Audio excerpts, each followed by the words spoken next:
다시 콜앱으로 넘어왔어요. 제 노트북에서 이걸 학습 돌리긴 너무 오래 걸리니까요. 자, 이제 마지막 레이어에서 이전에 앱리스트가 28x28이었기 때문에 마지막 레이어를 거치고 나면은 1x1x 510이었지만 이번에는 2x2x 512가 됐어요. 그렇기 때문에 이걸 플래튼하고 난 다음에는 2048개가 나오게 되겠죠. 아웃풋 개수로. 그래서 이걸 댄스 레이어로 1024개와 연결을 시켜주고요. 그리고 나서 다시 또 10개의 클래스를 구분하기 때문에 10개의 어떤 댄스 레이어와 연결을 시켜줬습니다. 자, 그런데 이상한 일이 벌어지고 있죠. 지금 학습이 쭉 진행되고 에폭이 돌고 있는데도 학습이 전혀 안 되고 있는 걸 확인할 수가 있어요. 지금 액큐러시가 10%에서 계속 변하지 않고 있는데요. 로스 또한 전혀 변화가 없죠. 이렇다는 얘기는 지금 학습이 전혀 안 되고 있는 이야기예요. 이렇게 되면 이제 몇 가지 문제가 왜 그런지를 좀 생각해 볼 수가 있는데요. 뭐 여긴 여러 가지 문제가 있지만은 되게 특히 좀 이런 경우 오히려 이렇게 너무 많은 필터의 개수를 쓰는 게 방해로 작용할 수도 있습니다. 근데 아까 전에 모델이 너무 커서 오히려 학습이 방해가 되는 것 같았던 것 같아요. 그래서 이번에는 오히려 모델을 작게 만들어서 지금 학습이 되고 있는 걸 우리가 확인할 수가 있죠.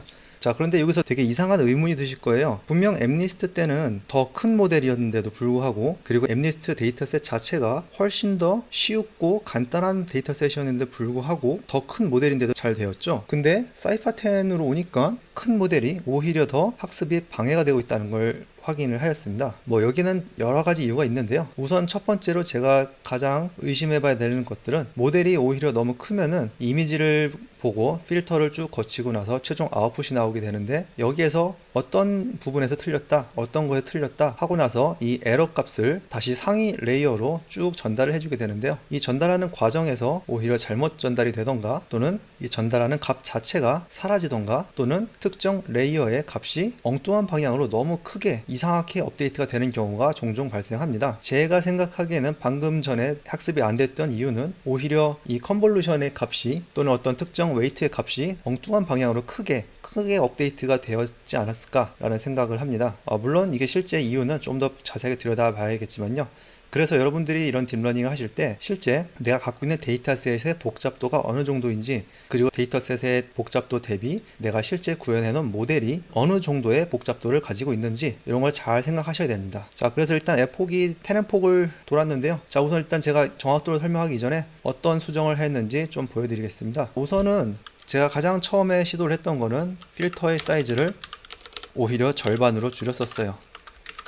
절반으로 줄였는데도 그렇게 학습이 잘 되진 않더라고요. 그래서 그 다음으로 한 거는 VGG 블럭 4개였던 거를 3개로 줄였습니다. 그럼 최종 아웃풋은 4x4가 될 테고요. 이렇게 하면 이제 어찌됐든 4x4 이미지에서는 조금 더 디테일한 정보가 살아있습니다. 이게 컨볼루션이 진행되면 진행될수록 조금 더 추상적인 어떤 정보를 담게 마련인데요. 당연하게도 가장 처음에는 우리가 3x3 영역, 굉장히 작은 영역만 보게 되잖아요.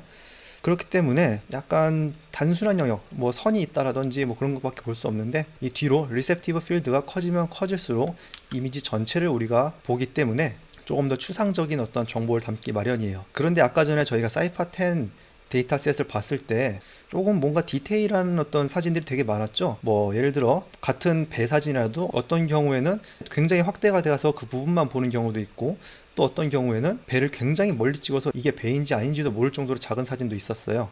그래서 조금 더 디테일한 영역을 살리기 위해서 레이어를 하나 날렸고요. 이렇게 되면 이제 최종 아웃풋 크기가 4x4가 되었습니다. 그리고 이제 이런 것을 했을 때 최종 학습이 이제 잘 어느 정도 되는 걸 확인하였고요. 그리고 이제 학습 액큐러시가 91%에서 멈췄어요. 제가 보기에는 여기서 에폭을 더 돌려도 될 것 같고요. 또는 이제 학습이 되는 걸 확인했으니까 여기에서 우리가 필터의 개수를 더 늘려본다든지 하는 시도를 할 수가 있을 것 같습니다. 네, 그래서 이제 최종적으로 학습셋에서의 액큐러시는 91%, 밸리데이션 액큐러시는 76%가 나오게 됐습니다. 물론 8 에폭서부터는 이제 살짝 머뭇거리긴 상태이긴 한데요.